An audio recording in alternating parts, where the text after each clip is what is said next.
A trip to the Bluegrass State would not be complete without hitting the Bourbon Trail. I'm here at Woodford Reserve to sample some of the best bourbon in the nation. Known as the official bourbon of the Kentucky Derby, Woodford Reserve is one of the most iconic stops along the Bourbon Trail and one of the oldest. Bourbon whiskey has been distilled here on this site since 1812, and here to give me a tour of the grounds is Master Taster Elizabeth O'Neill. We're going to head up to the fermenters, and you can tell it's very noisy, and that's because we're making bourbon here today. It's a good noise. It's a good noise. Wow, look at these. Yes, and the smell is so amazing. It smells so good in here. So all these little bubbles, you'd think this is very hot, but it's not. That's CO2 coming off. So what's being produced here is heat, CO2, and alcohol. So all of the yeast are eating sugar, and they're producing alcohol. Wow, so the bubbles really are just the yeast eating away the sugar to turn it into alcohol. Yes. So if you want to, you can stick your finger in. Really? It's not hot at all.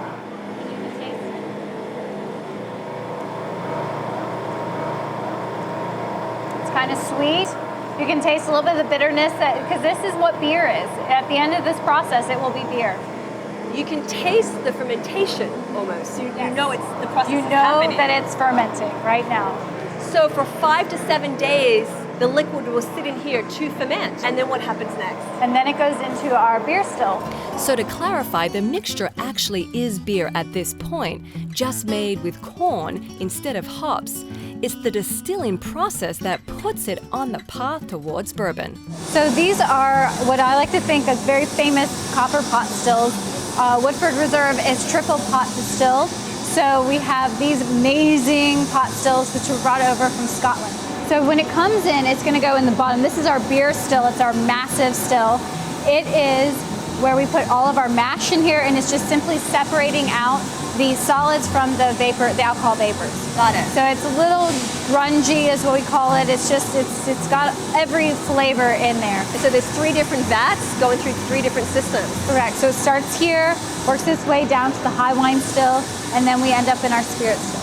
So you end up with this beautiful clear color. How does bourbon get that beautiful honey tone? It gets it from the barrel.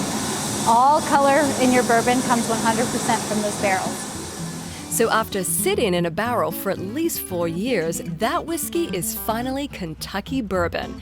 And the sweet smell of the barrel house was making me a bit thirsty. So Elizabeth and I headed for a drink and a chat about the distillery's history. So distilling bourbon started back in the 1800s with the Pepper family, right? Yes. So the Pepper family came here, and I imagine that they probably went down the creek and saw some springs, and that's a great place for clean water, but then also for distilling.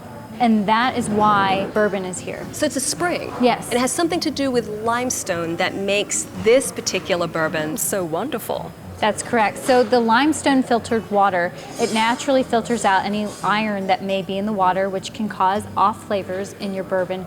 And the benefit is that there's a lot of minerals in it as well. Amazing. Can you tell me the difference between bourbon and whiskey? Because I see them intermixed sometimes. Yes. So whiskey is a global thing. You know, you can find whiskey in Scotland and Ireland, anywhere in the world where you can have cereal grains that are fermented and then distilled to create a whiskey spirit.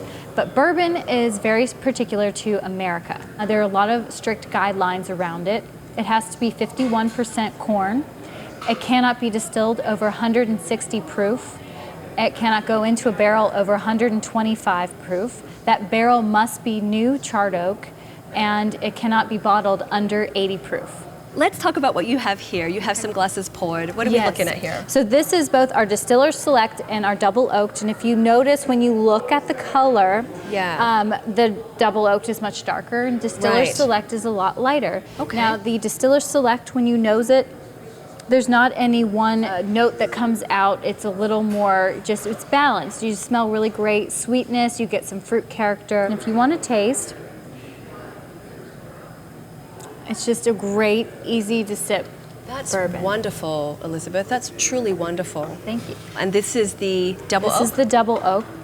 So when you nose this one, you're going to see more of the, when you go side by side, You'll get more butterscotch and caramel. I smell that. Yes. I do indeed. Yeah, it comes across, it's much more prominent. You know as soon as you pick up that glass that you're nosing sweet aromatics. What is the difference in alcohol percentage here? It's the same exact It's the same, just the Yes. taste is different. Just the taste is different and the nose is different on it. Well, it's nice to have a drink by the fireplace, but even better when you get to learn a thing or two about the process. And what a process bourbon is. Here's to Woodford Reserve for keeping it classy. Cheers to that, Elizabeth. Cheers to that. Indeed.